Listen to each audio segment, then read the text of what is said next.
அனைத்து வியூவர்ஸுக்கும் வணக்கம். இன்று நாம் சொல்லக்கூடிய விஷயம், நாளைக்கு 16/11/2024 உலக சகிப்புத்தன்மை நாளாக கொண்டாடுறாங்க.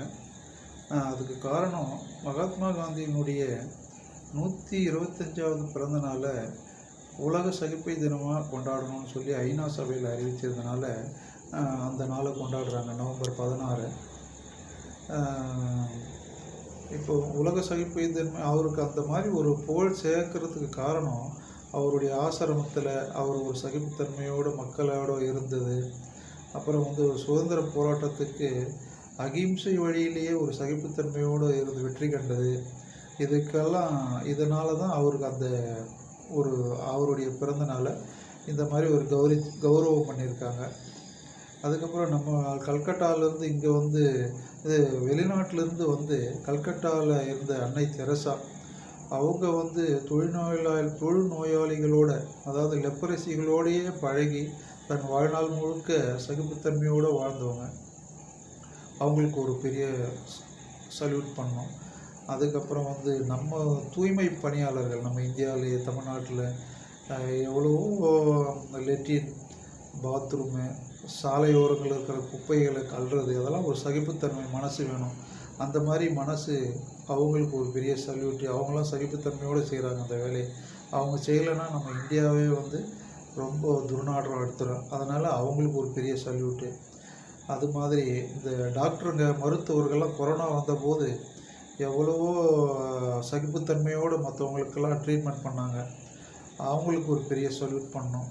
சகிப்புத்தன்மை நாளுன்னா இவங்களுக்கு தான் அதை கொண்டாடணும். மகாத்மா காந்தியிலேருந்து இவங்க எல்லாமே மருத்துவர்கள், தூய்மை பணியாளர்கள், மதர் தெரசா, இந்த மாதிரி மனிதர்களோட, அதுக்கெல்லாம் முதியோர்களை பராமரிக்கிறது, தண்ணியில் விழுந்த மழையில் எவ்வளோ வெள்ளம் மற்றவங்கெல்லாம் காப்பாற்றினாங்க. அதுக்கெல்லாம் சகிப்புத்தன்மை தான் தேவை. அதுதான் அந்த அன்பு, கருணை. அது யாருக்கு இருக்கிறதோ அவங்களுக்கு சகிப்புத்தன்மை வந்துடும். அதாவது சுயநலம் இல்லாத பிறர் நலம் குறித்து யோசிக்கிறது தான் அங்கே சகிப்புத்தன்மை பயன்படும். அதனால் சுயநலத்தை விட்டுட்டு பிறர் நலம்னு யோசிக்க ஆரம்பிச்சிட்டோம்னா சகிப்புத்தன்மையே இருக்காது. நல்ல தன்மை வந்துடும். அவங்கள சகித்து நம்ம அவங்களோட அனுசரணையாக இருப்போம். அவங்கள நாம் உதவியாக இருப்போம். அதனால் இந்த முதியோர்கள்லாம் இந்த காலத்தில் இளைஞர்கள்லாம் எடுத்து போய் சேர்த்துடுறாங்க முதியோர் இல்லங்களில்.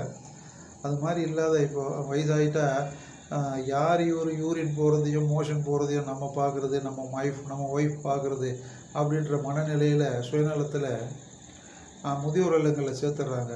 நம்ம அப்பா அம்மா நாம் பெற்று வளர்த்தவங்க அப்படின்னு நினைக்கிற அந்த அப்பா மேலே அம்மா மேலே இருக்கக்கூடிய அந்த நலம்தான் இந்த பிறர் மேலே செலுத்துகிற அந்த குணங்கள் தான் சகிப்புத்தன்மைக்கு வழிவகுக்கும். அந்த சகிப்புத்தன்மை இருந்தால் அந்த வீட்டில் பிரச்சனையாக வராது. சந்தோஷமாக இருப்பாங்க, மகிழ்ச்சியாக இருப்பாங்க.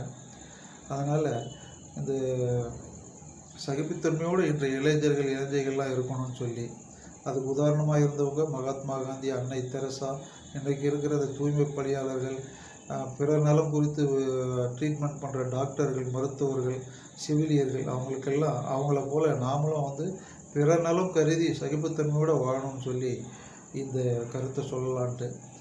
அனைவரும் சகிப்புத்தன்மையோடு வாழ ஆண்டவனை பிரார்த்திக்கிறேன். நன்றி, வணக்கம்.